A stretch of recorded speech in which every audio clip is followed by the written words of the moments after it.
আসসালামু আলাইকুম ওয়া রাহমাতুল্লাহ। আজকের ভিডিওতে আমরা হায়দারে কারার শেরে খোদা হযরত আলী রাদিয়াল্লাহু তাআলা আনহু এর কেমন ক্ষমতা ছিল সে সম্পর্কে জানব।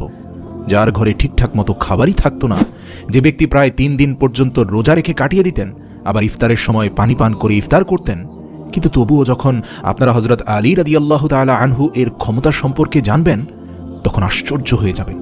আর এজন্যই ভিডিওটি শেষ পর্যন্ত দেখুন। উহুদের যুদ্ধ এবং বদরের যুদ্ধের পর আল্লাহ রব্বুল আলামিনের দয়াতে মুমিনরা খুবই শক্তিশালী হয়ে গিয়েছিলেন। সেখানে দ্বিতীয় দিকে যারা কাফের এবং মুশরিক ছিলেন তারা দুর্বল হতে শুরু করেছিলেন, আর সেজন্য তারা চাইতো যে কোনো প্রকারে মুসলিমদের অস্তিত্বকে একেবারে সমাপ্ত করে দেয়া যায় কিনা। তারা অল আউট প্ল্যান করছিল, মানে সমস্ত শক্তি দিয়ে এমন একটা যুদ্ধ করতে হবে যেন মুসলিমদের চিরতরে নির্মূল করে দেয়া যায়। এরপর ৬২৭ খ্রিস্টাব্দে জানুয়ারি মাসে কাফের এবং মুশরিকরা একসঙ্গে জোট বেঁধে মদিনার দিকে এগোতে শুরু করল।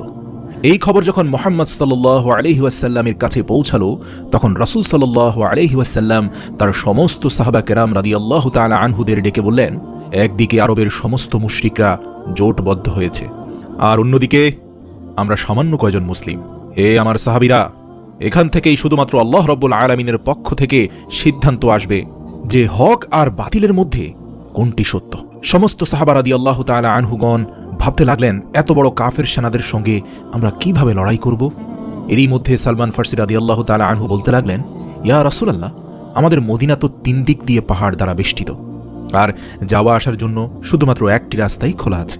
যদি আমরা ওই একমাত্র রাস্তাটিতে বড় গর্ত করে খাল খনন করে দিই তাহলে কোনো কাফের খোলাখুলি মদিনায় হামলা করতে পারবে না।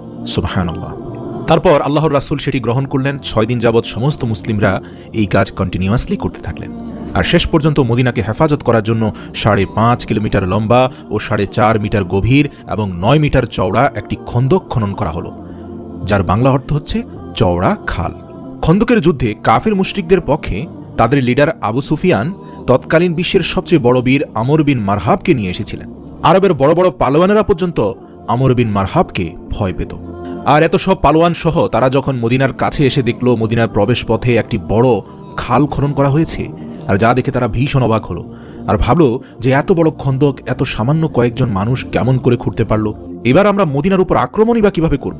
এরপর তারা ৬ সপ্তাহ পর্যন্ত মদিনার বাইরে বসে অপেক্ষায় থাকলো সুযোগের জন্য। তারপর আমর বিন মারহাব বলল, এটা তো আমাদেরকে অপমান করার জন্য করা হয়েছে, আর আমি এই খালের পাড়ে বসে মদিনাবাসীদের অপেক্ষা করতে পারবো না। আমি এখনই খাল টপকে মদিনায় ঢুকছি। যেই কথা সেই কাজ। সে মদিনায় প্রবেশ করলো খাল টপকে, তারপর জোরে জোরে চিৎকার করতে লাগলো, বলল, হে মুসলমান মিথ্যাবাদী কাপুরুষেরা, যদি ক্ষমতা থাকে তাহলে বেরিয়ে এসো আমার সঙ্গে মোকাবেলা করতে, অথবা আমার হাতে হত্যা হয়ে যাও। এমন কথা শুনে সমস্ত মুসলিম নিজের চক্ষু দৃষ্টিকে নিচে করে রাখল আর চুপচাপ থেকে গেল। এরই মধ্যে হযরত আলী রাদিয়াল্লাহু তাআলা আনহু খাড়া হয়ে দাঁড়ালেন আর বলতে লাগলেন, ইয়া রাসূলুল্লাহ, আপনি আমাকে অনুমতি দিন, আমি সেখানে যাব। মুহাম্মদ সাল্লাল্লাহু আলাইহি সাল্লাম বলেন, হে আলী, তুমি বসে পড়ো। তুমি কি জানো তোমার সামনে কে আছে? তোমার সামনে বিশ্ববিখ্যাত পালোয়ান আমর বিন মারহাব আছে, যার সঙ্গে তুমি মোকাবেলা করতে পারবে না, কেননা তুমি এর মোকাবেলাকারী নও, আর তোমার বয়সও এখনো কম। সেই সময় আলী রাদিয়াল্লাহু তাআলা আনহু এর বয়স ছিল মাত্র 23 বছর। তারপর ওমর বিন মারহাব চিৎকার করতে করতে আবারও বলতে লাগলো, এই মুসলমানেরা, কোথায় তোদের সেই জান্নাত যেটির দাবি করিস? হেরে যাবি ভেবে মাথা নিচু করছিস, লজ্জা করে না? তোরা না শহীদ হলে জান্নাতে চলে যাবি? তোদের মধ্যে কি এমন একজনও নেই যে জান্নাতের সুগন্ধ পেতে চায়? মুসলিমদের মধ্যে বড় বড় বাহাদুর পালোয়ান বসেছিল, যারা কেউ লড়চড় করছিল না, সবাই চুপ ছিল। কিন্তু আবারও বসে থাকতে পারলেন না আলী রাদিয়াল্লাহু তাআলা আনহু। আবারও সোজা হয়ে দাঁড়িয়ে রাসূল সাল্লাল্লাহু আলাইহি সাল্লামের দিকে তাকিয়ে বললেন, ইয়া রাসূলুল্লাহ, আপনি শুধুমাত্র আমাকে অনুমতি দিন, আমি এই জালিম শয়তানের মুখ বন্ধ করে ছাড়ব। তখন রাসূল সাল্লাল্লাহু আলাইহি সাল্লাম আবারও বললেন, হে আলী, তুমি বসে যাও। তুমি কি দেখতে পাচ্ছ না তোমার সামনে অমর আছে? এরপর রাসূল সাল্লাল্লাহু আলাইহি সাল্লাম নিজে বললেন, কে এমন আছো যে এই কাফেরের মুখ বন্ধ করবে? এমন কথা শুনে সবাই নিজের নজরকে নিচের দিকে রাখল, আর সবাই বলতে লাগলেন, ইয়া রাসূলুল্লাহ, আপনি কি জানেন না এই আমর বিন মারহাব এক হাতে উটের বাচ্চাকে ধরে রাখে আর অন্য হাতে শত শত শত্রুদের উপর একসাথে তরবারি চালায়? এই শয়তানের সঙ্গে কে লড়াই করতে পারবে? এরই মধ্যে হযরত আলী রাদিয়াল্লাহু তাআলা আনহু সুদৃঢ়ভাবে তৃতীয়বারের মতো দাঁড়িয়ে গেলেন আর বলতে লাগলেন, হে আমার আকা, আপনি আমাকে শুধুমাত্র অনুমতি দিন, আমি এই কাফেরের মুখ চিরতরে বন্ধ করে দেব। তৃতীয়বার বলার পর হযরত আলী রাদিয়াল্লাহু তাআলা আনহুকে রাসূল সাল্লাল্লাহু আলাইহি সাল্লাম যাওয়ার অনুমতি দিলেন। অনুমতি পাওয়ার সঙ্গে সঙ্গে হযরত আলী রাদিয়াল্লাহু তাআলা আনহু এক হাতে ঢাল অন্য হাতে তরবারি নিয়ে আমর বিন মারহাব এর নিকট পৌঁছে গেল। আমর বিন মারহাব এর সমস্ত শরীর লোহার চাদর দ্বারা ঢেকেছিল, অর্থাৎ তার কাপড় লোহা দ্বারা তৈরিকৃত ছিল, এমনকি তার টুপিও লোহা দ্বারা তৈরি ছিল। আমর বিন মারহাব নিজের সামনে হযরত আলী রাদিয়াল্লাহু তাআলা আনহুকে দেখে বলতে লাগলো, তুমি আবার কে? এই যুবক, তুমি কেন এখানে মরতে এসেছো?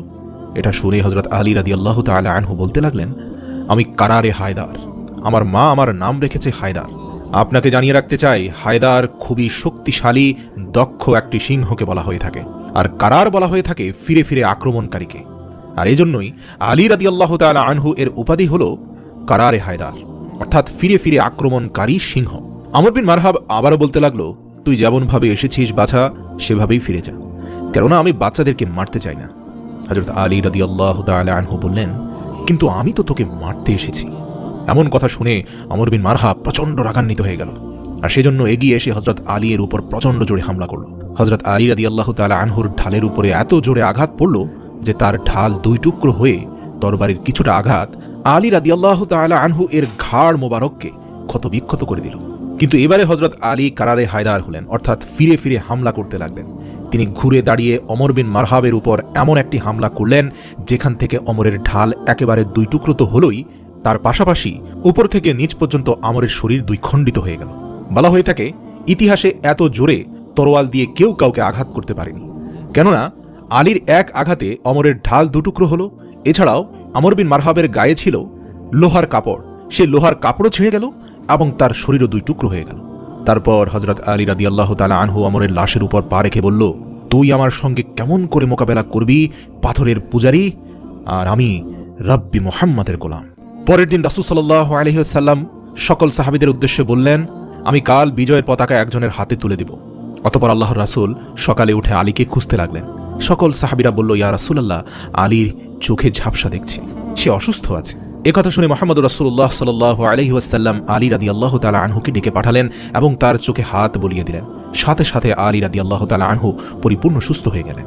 অতঃপর বিজয়ের পতাকা নিয়ে ইয়াহুদীদের সেই কেল্লার দিকে যেতে শুরু করলেন আলী। সাহাবায়ে কেরাম রাদিয়াল্লাহু তাআলা আনহু যখন হযরত আলীকে দেখেছিলেন, তখন তাদের মনে যশ মনোবল আরও বৃদ্ধি পাচ্ছিল। হযরত আলী যখন ইয়াহুদীদের সেই কেল্লার কাছে পৌঁছালেন, তখন তিনি দেখলেন সেই কেল্লার যে প্রধান দরজা সেটি খুবই বড় ছিল এবং সেটি বন্ধ ছিল। সেটিকে ৭০ জন মানুষ একত্রিত হয়ে তারপর বন্ধ করত। এরপর হযরত আলী রাদিয়াল্লাহু তাআলা আনহু এক হাত করে তলোয়ার চালাতে শুরু করলেন, আর অন্য হাতে এসে দরজাকে হিলাতে হিলাতে উপড়ে ফেললেন। আর সাহাবায়ে কেরামদেরকে বলতে লাগলেন, আপনারা সকলে এই কেল্লার মধ্যে প্রবেশ করেন। আর তারপর হযরত আলী রাদিয়াল্লাহু তাআলা আনহু সেই সময় পর্যন্ত দরজাটিকে উপর করে রেখেছিলেন যতক্ষণ পর্যন্ত মোটামুটি ৬০০ জন সাহাবী রাদিয়াল্লাহু তাআলা আনহু সেই কেল্লার মধ্যে প্রবেশ করতে না পেরেছিল। যখন সমস্ত সাহাবায়ে কেরামগণ সেই কেল্লার ভেতরে প্রবেশ করলেন, তখন হযরত আলী রাদিয়াল্লাহু তাআলা আনহু সেই দরজাটিকে ছুঁড়ে ফেলে দিলেন এবং সেটি আলী রাদিয়াল্লাহু তাআলা আনহু এর কাছ থেকে কয়েক গজ দূরে গিয়ে পড়ল। তো যার শক্তি ৭০ জন মানুষের সমান ছিল, তিনিই তো শেরে খোদা আলী রাদিয়াল্লাহু তাআলা আনহু। সমস্ত যোদ্ধাদের বাহাদুরি যেখানে শেষ হতো, তখন আলী রাদিয়াল্লাহু তাআলা আনহু এর বাহাদুরি শুরু হতো। আজও মুসলিম বিশ্বের সেনাবাহিনীরা ট্যাঙ্ক, কামান থেকে শুরু করে যুদ্ধাস্ত্র, যুদ্ধ বিমান সকল কিছুর মধ্যে আলীর নাম যুক্ত করার চেষ্টা করে। সুবহানাল্লাহ। কিয়ামত পর্যন্ত সকল মুসলিম যোদ্ধাদের সর্বশ্রেষ্ঠ অনুপ্রেরণার নাম হচ্ছেন শেরে খোদা আলী রাদিয়াল্লাহু তাআলা আনহু।